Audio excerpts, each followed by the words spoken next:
जिहाद में और फसाद में फर्क क्या है? जिहाद और फसाद में फर्क कौन बताएगा? आलिम दीन बताएगा। मगर हमारे वतन अजीज में मदरसों को निशाना बनाया जा रहा है। मैंने पहले भी कहा और आज भी कह रहा हूं कि मदरसे का जो सर्वे उत्तर प्रदेश में हो रहा है, मैं उसको कंडेम करता हूं। आप मदरसों का सर्वे क्यों कर रहे हैं? क्वेश्चन नंबर 9 क्या है और उसके बाद के क्या हालात होंगे? मैं तो अपनी बात करता रहूंगा, मगर जो लोग आज मुझ पर तनकीद कर रहे हैं कि वैसे ही तुम उत्तर प्रदेश जाकर इलेक्शन क्यों लड़े, अरे बताओ, आज मदरसों का सर्वे उत्तर प्रदेश में हो रहा है, वक्फ का सर्वे हो रहा है, कहां गए आप लोग? क्यों खामोश बैठ गए आप लोग? ये कौन सी तुम्हारी सियासत है कि जब मैं इलेक्शन लड़ रहा था तो तुम रात के अंधेरों में छुप छुप कर जाकर मुसलमानों की बस्तियों में कहते थे कि असद से दूर रहो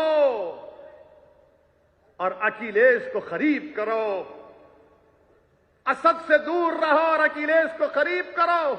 अब अखिलेश मुंह नहीं खोलता और असद ही मुंह खोलता है। इस पर तो सोचो, इस पर तो सोचो।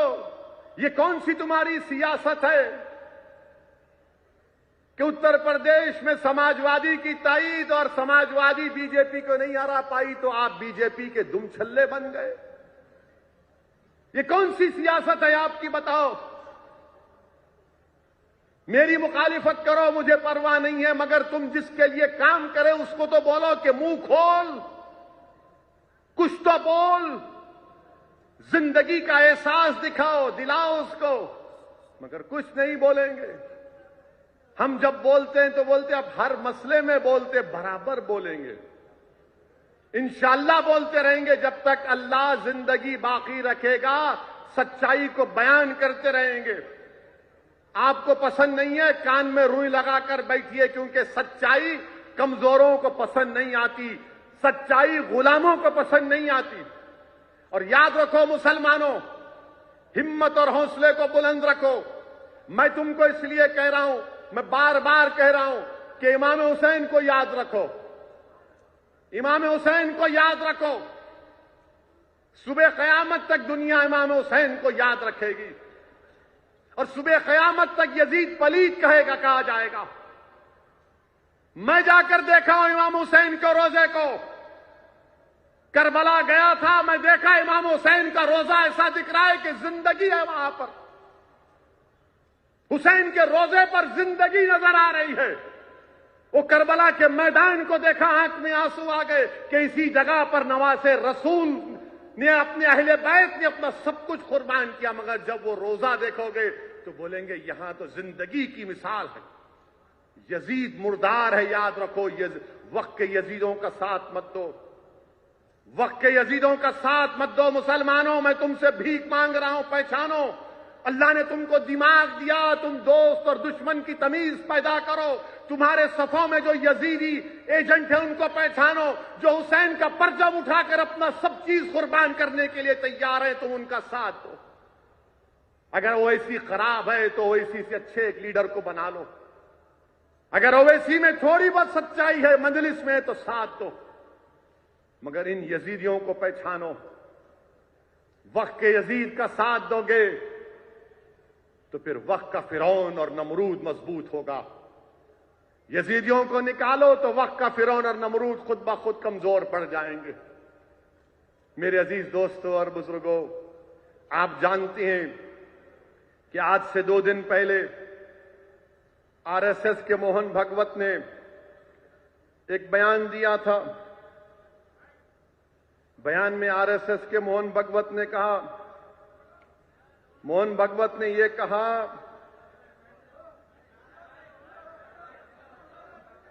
आने वहां देखो, वहां देखो, वहां देखो,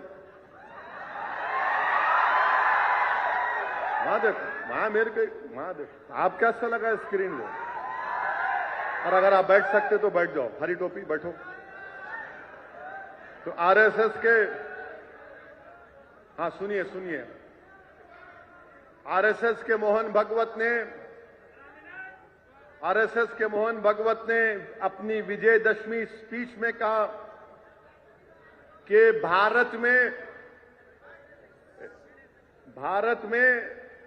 वतन अजीज, भारत में मजहबी इम्बैलेंस हो रहा, मजहबी इम्बैलेंस हो रहा, और बोला कि आबादी पर देखना पड़ेगा। तो मोहन भागवत साहब, आपका खर्चा तो हम रखते नहीं, किसी के माई का लाल का नहीं रखते, तो आपका क्यों रखेंगे? अब आप मेरे को बता दो कि मोहन भागवत साहब ये बोले हैं कि भारत में रिलीजियस इंबैलेंस हो रहा है, तो हमारे मुल्क में एक चीज है TFR, टोटल फर्टिलिटी रेट, वो 2% हो गया। माने इंडिया का फर्टिलिटी रेट बहुत ज्यादा गिरा, और सबसे ज्यादा अगर TFR रेट गिरा, मुसलमानों का गिरा, मुसलमानों का गिरा। ये national family health survey 5th उसका रिकॉर्ड बता रहा है। अब आप ये बोलते हैं कि रिलीजियस इम्बैलेंस मुल्क के लिए ठीक नहीं है, और मोहन भागवत ने कहा कि कैसे बन गया कोसोवो। मोहन भागवत साहब, हिस्ट्री अगर आप तोड़ मोड़ कर पेश कर रहे हैं तो आपकी गलती है। कोसोवो इसलिए बना क्योंकि सर्ब लोगों ने उन कोसोवो के मुसलमानों का जेनोसाइड किया था। इसीलिए बिल क्लिंटन के जमाने में नो फ्लाई जोन बनाकर कोसोवो को बनाया गया था। आप कहते हैं वो। अच्छा, दूसरी बात, मोहन भागवत को बड़ी फिक्र है कि मुसलमानों की आबादी बढ़ रही है, जो गलत है। मैं बता दिया आपको, TFR रेट गिर गया। मगर हम मोहन भागवत से पूछना चाह रहे हैं कि 90 लाख हमारे हिंदू बहनों की औलाद, माने 90 लाख बच्चियां मिसिंग है। 2000 से 2019 कितने? 90 लाख। उसको क्या बोलते हैं अंग्रेजी में? फीमेल फीटसाइड। मालूम हुआ बच्ची आउट। समझे ना? कितने हैं? 90 लाख। ये गवर्नमेंट का फिगर है। 2000 से 2019 तक 90 लाख बच्चियां मिसिंग है। अब आप हमको बताइए, 86.7% है ये। इस पर आप क्यों नहीं बोलते मोहन भागवत साहब?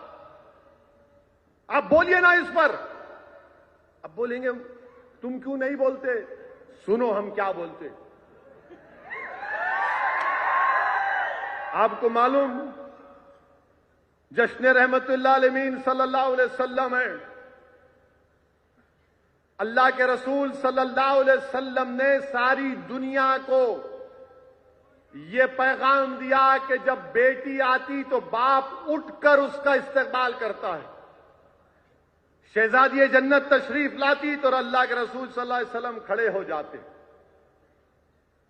अल्लाह के रसूल सल्लल्लाहु अलैहि वसल्लम ने क्या कहा कि अगर तुम घर में कोई तोहफा लाओगे, और सुनो आपके लिए भी है, मेरे लिए भी, अगर तुम कोई घर में केक लेकर आए और तुम्हारी 2-3 बेटियां हैं या 5 बेटियां हैं और 1 बेटा है जैसा मेरे को है, तो जब केक बांटोगे तो पहले बेटियों से आखिर में बेटा। ये कौन सिखाए?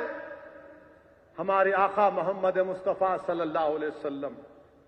और फिर रसूल अल्लाह सल्लल्लाहु अलैहि वसल्लम ने फरमाया कि जिसने अपनी बेटियों से अच्छा बर्ताव किया, जिसने, बल्कि 3 का जिक्र हदीस में आका ने फरमाया कि जो उनको अच्छा पढ़ाएगा, तालीम याफ्ता बनाएगा, नेक बनाएगा, उनकी शादी करेगा, तो आका ने फरमाया कि वो जन्नत में मेरे साथ उंगलियां बताकर कितना करीब रहेगा मेरे साथ। अब कुरान क्या बोलता है?